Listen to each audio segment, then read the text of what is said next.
Kepadaku lidah seorang murid, supaya dengan perkataanku aku dapat memberi semangat baru kepada orang yang letih lesu. Setiap pagi ia mempertajam pendengaranku untuk mendengar seperti seorang murid. Tuhan Allah telah membuka telingaku, dan aku tidak memberontak, tidak berpaling ke belakang. Aku memberi punggungku kepada orang-orang yang memukul aku, dan pipiku kepada orang-orang yang mencabut janggutku. Aku tidak menyembunyikan mukaku ketika aku dinodai dan diludahi. Tetapi Tuhan Allah menolong aku. Sebab itu, aku tidak mendapat malu. Maka aku meneguhkan hatiku seperti keteguhan gunung batu, karena aku tahu bahwa aku tidak akan mendapat malu. Demikianlah sabda Tuhan. Allahku, ya Allahku, mengapa kau tinggalkan aku? Allahku, ya Allahku, mengapa kau tinggalkan aku? Semua yang melihat aku mengolok-olok, mereka mencibirkan bibir dan menggelengkan kepala. Mereka bilang, ia pasrah kepada Allah. Biarlah Allah yang meluputkannya. Biarlah Allah melepaskannya. Bukankah Allah berkenan kepadanya? Allahku, ya Allahku, mengapa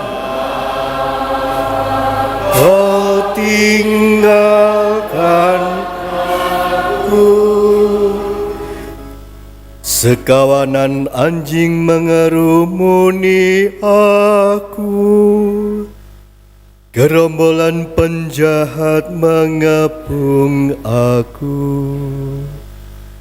Mereka menusuk tangan dan kakiku, segala tulangku dapat kuhitung. Allahku, ya Allahku, mengapa kau tinggalkan aku? Mereka membagi-bagi pakaianku di antara mereka dan membuang undi atas jubahku. Tetapi Engkau Tuhan, janganlah jauh. Ya kekuatanku, segeralah menolong aku. Allahku, ya Allahku, mengapa kau tinggalkan aku? Maka aku akan memasyurkan namamu kepada saudara-saudaraku dan memuji-muji Engkau di tengah jemaat. Hai kamu yang takut akan Tuhan, pujilah Dia. Hai segenap anak cucu Yakub, muliakanlah Dia. Gentarlah terhadap Dia, hai segenap anak cucu Israel. Allahku, ya Allahku, mengapa kau tinggalkan aku? Bacaan dari surat Rasul Paulus kepada jemaat di Filipi. Saudara-saudara, walaupun dalam rupa Allah, Kristus Yesus tidak menganggap kesetaraan dengan Allah itu sebagai milik yang harus dipertahankan. Sebaliknya, Ia telah mengosongkan diri dan mengambil rupa seorang hamba dan menjadi sama dengan manusia. Dan dalam keadaan sebagai manusia, Ia telah merendahkan dirinya dan taat sampai mati, bahkan sampai mati di kayu salib.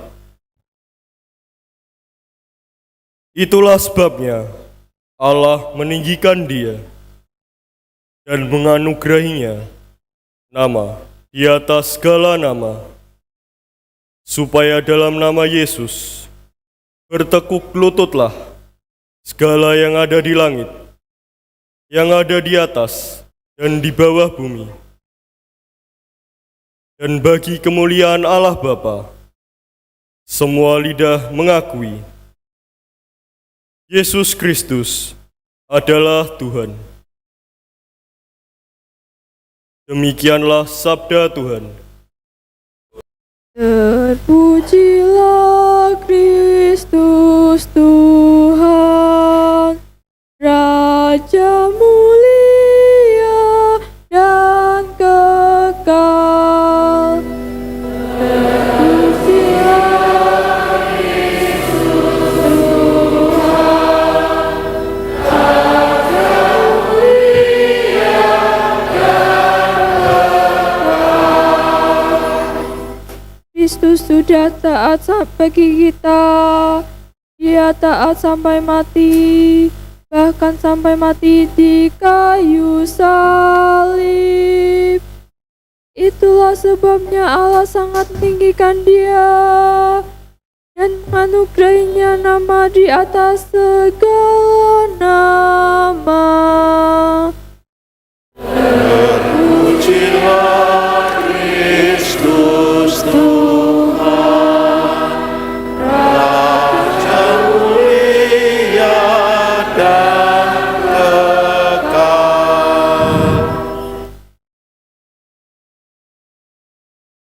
Inilah kisah sengsara Tuhan kita Yesus Kristus menurut Lukas. Ketika tiba saat perjamuan Paskah, Yesus duduk makan bersama-sama dengan rasul-rasulnya. Katanya kepada mereka, Aku sangat rindu makan Paskah ini bersama-sama dengan kamu sebelum aku menderita. Sebab aku berkata kepadamu, aku tidak akan memakannya lagi sampai perjamuan ini digenapkan dalam kerajaan Allah. kemudian Yesus mengambil sebuah cawan, mengucap syukur, lalu berkata, Ambillah ini dan bagikanlah di antara kamu. Sebab aku berkata kepadamu, mulai sekarang ini, aku tidak akan minum lagi hasil pokok anggur sampai kerajaan Allah telah datang. Lalu Yesus mengambil roti, mengucap syukur, memecah-mecahkannya, dan memberikannya kepada mereka, seraya berkata, Inilah tubuhku yang diserahkan bagi kamu. Perbuatlah ini untuk mengenangkan daku. Demikian juga dibuatnya dengan cawan sesudah makan. Ia berkata, Cawan ini adalah perjanjian baru oleh darahku yang ditumpahkan bagi kamu. Tetapi lihat, tangan orang yang menyerahkan aku ada bersama aku di meja ini. Sebab Anak Manusia memang akan pergi seperti yang telah ditetapkan. Akan tetapi, celakalah orang yang olehnya ia diserahkan. lalu mulailah mereka mempersoalkan siapa di antara mereka yang akan berbuat demikian. Lalu terjadilah juga pertengkaran di antara murid-murid Yesus tentang siapa yang dapat dianggap terbesar di antara mereka. Yesus berkata kepada mereka, Raja-raja para bangsa memerintah rakyatnya, dan orang-orang yang menjalankan kuasa atas mereka disebut pelindung. Tetapi janganlah demikian di antara kamu.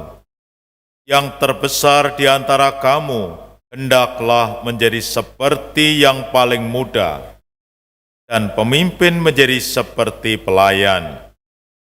Sebab siapakah yang lebih besar, yang duduk makan atau yang melayani? Bukankah dia yang duduk makan? Tetapi aku ada di tengah-tengah kamu sebagai pelayan. Kamulah yang tetap tinggal bersama-sama dengan aku dalam segala pencobaan yang aku alami. Aku menganugerahkan kerajaan kepada kamu, sama seperti Bapakku menganugerahkannya kepadaku, supaya kelak kamu makan dan minum semeja dengan aku di dalam kerajaanku, dan kamu akan duduk di atas tahta untuk menghakimi ke-12 suku Israel. Kemudian Yesus berkata kepada Petrus, Simon, Simon, lihat iblis telah menuntut untuk menampi kamu seperti gandum.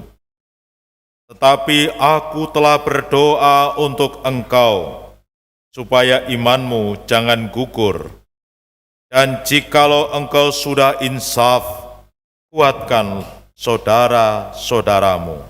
Jawab Petrus kepada Yesus, Aku bersedia masuk penjara dan mati bersama-sama dengan engkau. tetapi Yesus berkata, Aku berkata kepadamu, Petrus, hari ini ayam tidak akan berkokok sebelum engkau 3 kali menyangkal bahwa engkau mengenal aku. Lalu Yesus berkata kepada semua rasul, Ketika aku mengutus kamu dengan tiada membawa pundi-pundi, bekal dan kasut, adakah kamu kekurangan apa-apa? jawab mereka. Suatu pun tidak. Kata Yesus kepada mereka, Tetapi sekarang ini, siapa yang mempunyai pundi-pundi, hendaklah ia membawanya.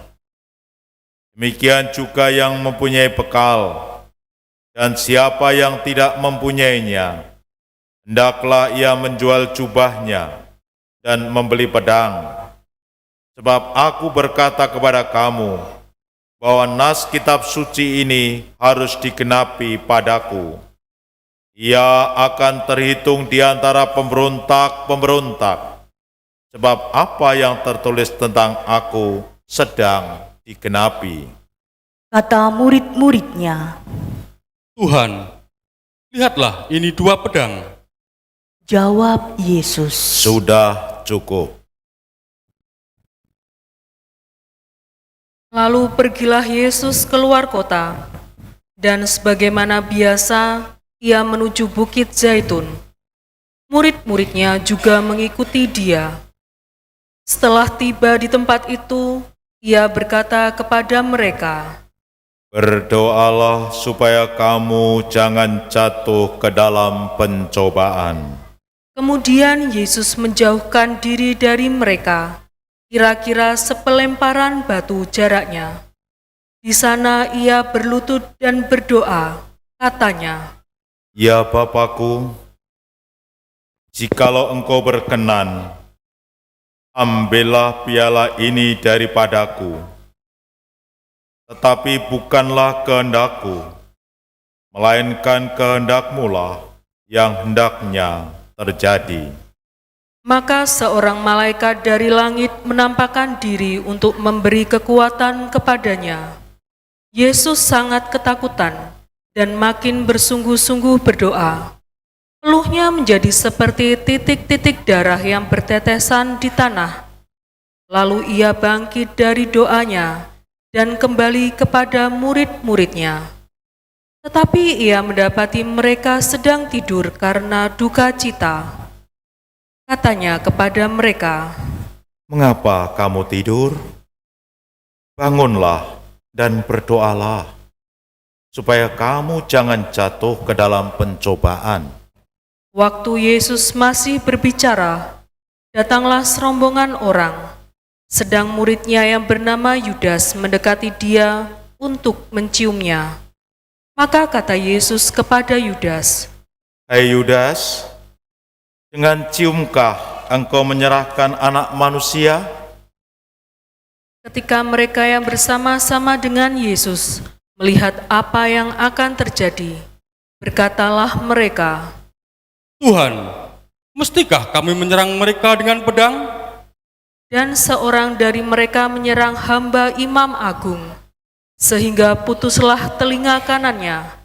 Tetapi Yesus berkata, Sudahlah.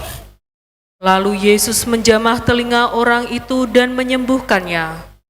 Maka Yesus berkata kepada imam-imam kepala dan kepala-kepala pengawal bait Allah, serta tua-tua yang datang untuk menangkap dia, katanya, Sangkamu aku ini penyamun, maka kamu datang lengkap dengan pedang dan pentung.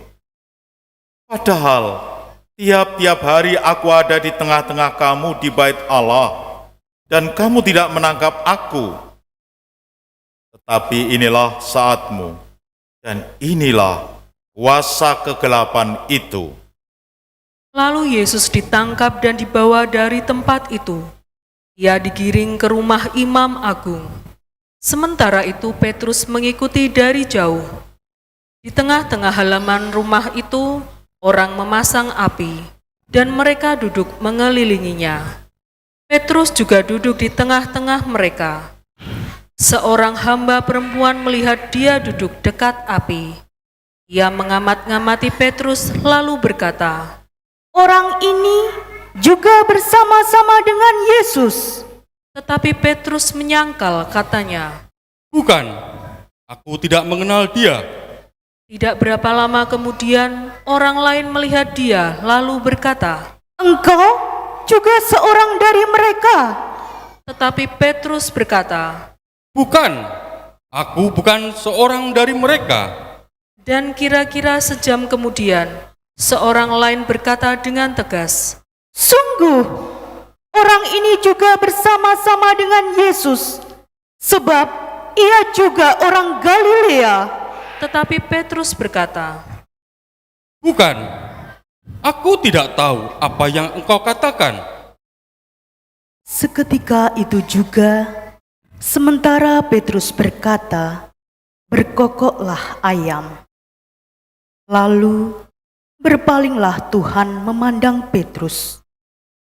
Maka teringatlah Petrus bahwa Tuhan telah berkata kepadanya, Sebelum ayam berkokok pada hari ini, engkau telah 3 kali menyangkal aku. Lalu Petrus pergi keluar dan menangis dengan sedih.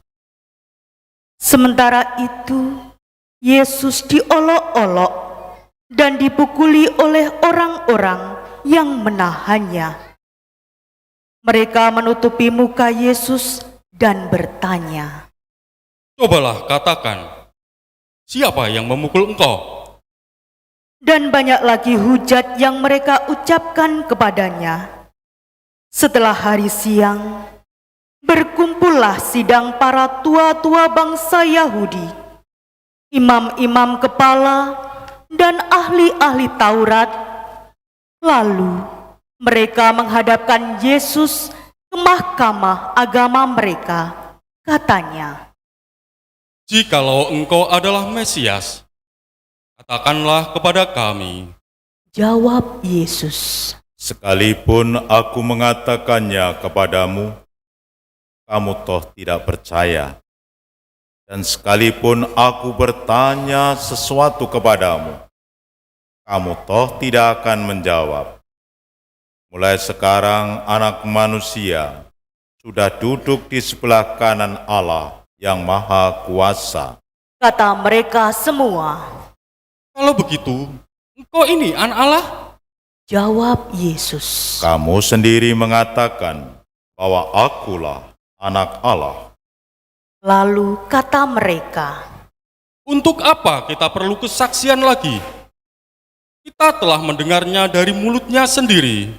lalu bangkitlah seluruh sidang itu, dan Yesus dibawa menghadap Pilatus. Di situ mereka mulai menuduh dia, katanya, Telah kedapatan oleh kami bahwa orang ini menyesatkan bangsa kami. Ia melarang orang membayar pajak kepada kaisar, dan tentang dirinya, ia mengatakan bahwa ia adalah Kristus, yaitu Raja. Pilatus bertanya kepada Yesus. Benarkah engkau Raja orang Yahudi? Jawab Yesus. Engkau sendiri mengatakannya. Kata Pilatus kepada imam-imam kepala dan seluruh orang banyak itu, Aku tidak mendapati kesalahan apapun pada orang ini. tetapi mereka makin kuat mendesak, katanya, Ia menghasut rakyat dengan ajarannya di seluruh Yudea. Ia mulai di Galilea dan kini sudah sampai ke sini. Ketika Pilatus mendengar itu, ia bertanya, "Apakah orang itu seorang Galilea?" Dan ketika tahu bahwa Yesus seorang dari wilayah Herodes, Pilatus mengirim dia menghadap Herodes, yang pada waktu itu ada juga di Yerusalem. Ketika melihat Yesus, Herodes sangat girang, sebab sudah lama ia ingin melihat Yesus, karena ia sering mendengar tentang Dia. Lagi pula, ia mengharapkan melihat bagaimana Yesus mengadakan suatu tanda. Ia mengajukan banyak pertanyaan kepada Yesus, tetapi Yesus tidak memberi jawaban apapun. Sementara itu, imam-imam kepala dan ahli-ahli Taurat menuju ke depan dan melontarkan tuduhan-tuduhan yang berat terhadap Yesus. Maka mulailah Herodes dan pasukannya menista dan mengolok-olokkan Yesus. Ia mengenakan jubah kebesaran kepada Yesus, lalu mengirim dia kembali kepada Pilatus. Dan pada hari itu juga bersahabatlah Herodes dan Pilatus, yang sebelumnya bermusuhan. Lalu Pilatus mengumpulkan imam-imam kepala serta rakyat dan berkata kepada mereka, Kamu telah membawa orang ini kepadaku sebagai seorang yang menyesatkan rakyat. Kamu lihat sendiri bahwa aku telah memeriksanya, dan dari kesalahan-kesalahan yang kamu tuduhkan kepadanya, tidak ada yang kudapati padanya. Herodes pun tidak menemukan kesalahan padanya, sehingga ia mengirimkan dia kembali kepada kami. Sesungguhnya tidak ada sesuatu apapun yang dilakukannya yang setimpal dengan hukuman mati. Jadi aku akan menghajar dia, lalu melepaskannya. sebab Pilatus wajib melepaskan seorang tahanan bagi rakyat pada hari raya itu.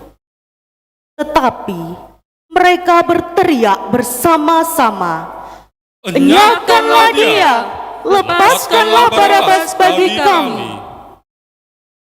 Barabas ini dimasukkan ke dalam penjara berhubung dengan suatu pemberontakan yang telah terjadi di dalam kota dan karena pembunuhan. Sekali lagi, Pilatus berbicara dengan suara keras kepada mereka karena ia ingin melepaskan Yesus. Tetapi mereka berteriak membalasnya, "Salibkanlah dia! Salibkanlah dia!" Kata Pilatus untuk ketiga kalinya kepada mereka. Kejahatan apa yang sebenarnya telah dilakukan orang ini? Tidak ada kesalahan apapun yang kudapati padanya yang setimpal dengan hukuman mati. Jadi aku akan menghajar dia, lalu melepaskannya. Tetapi dengan berteriak, mereka mendesak dan menuntut supaya ia disalibkan. Akhirnya mereka menang dengan teriakan mereka. Lalu Pilatus memutuskan supaya tuntutan mereka dikabulkan. Jadi Pilatus melepaskan Barnabas yang dimasukkan ke dalam penjara karena pemberontakan dan pembunuhan itu sesuai dengan tuntutan mereka. Ketika membawa Yesus untuk disalibkan, para serdadu menahan seorang yang bernama Simon dari Kirene, yang baru datang dari luar kota, lalu meletakkan salib Yesus di atas bahunya, supaya ia memikulnya sambil mengikuti Yesus. Sejumlah besar orang mengikuti Yesus, di antaranya banyak perempuan yang menangisi dan meratapi dia. Yesus berpaling kepada mereka dan berkata, Hai putri-putri Yerusalem, janganlah kamu menangisi aku, melainkan tangisilah dirimu sendiri dan anak-anakmu. Sebab lihat, akan tiba masanya orang berkata, berbahagialah perempuan mandul, berbahagialah perempuan yang rahimnya tidak pernah melahirkan dan yang tidak pernah menyusui.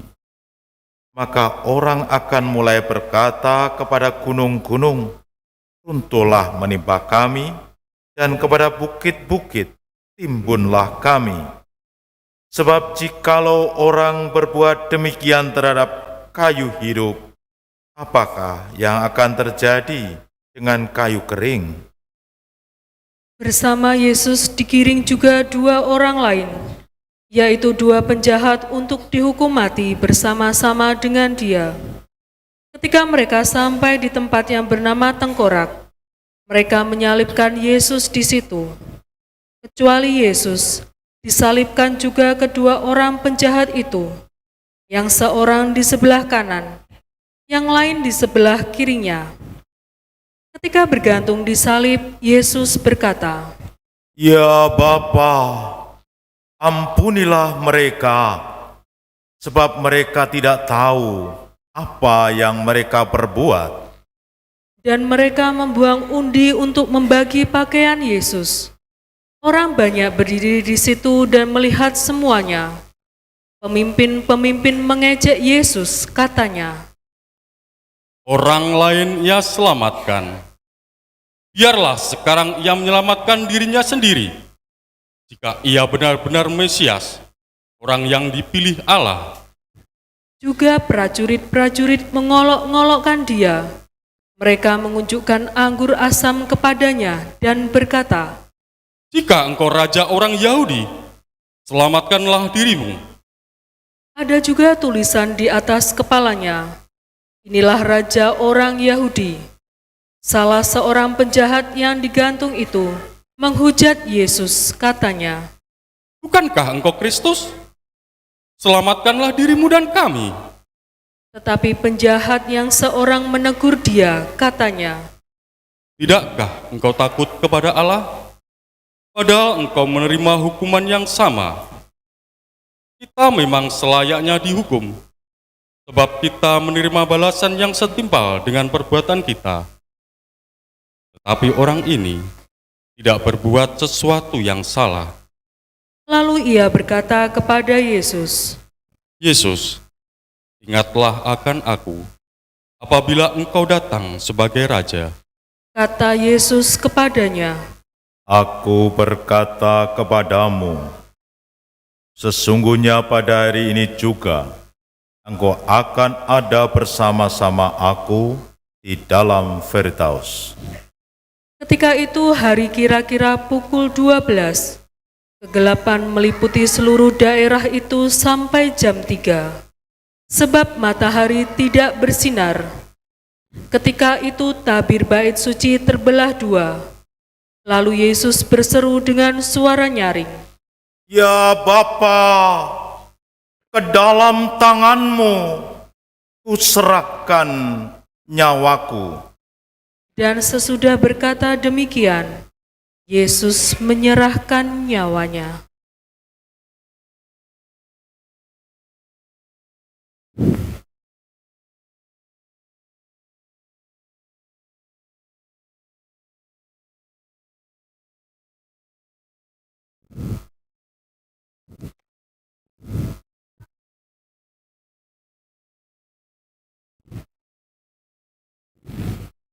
Ketika kepala pasukan melihat apa yang terjadi, ia memuliakan Allah, katanya, Sungguh, orang ini adalah orang besar.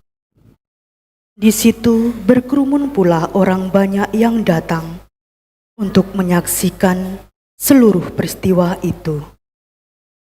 Sesudah melihat apa yang terjadi itu, pulanglah mereka sambil memukul-mukul diri. Semua orang yang mengenal Yesus dari dekat, termasuk perempuan-perempuan yang mengikuti Dia dari Galilea, berdiri jauh-jauh dan melihat semua itu. Waktu itu, ada seorang yang bernama Yusuf. Ia anggota Majelis Agung dan seorang yang baik dan benar. Ia tidak setuju dengan putusan dan tindakan majelis itu. Ia berasal dari Arimatea, sebuah kota Yahudi, dan ia menanti-nantikan kerajaan Allah.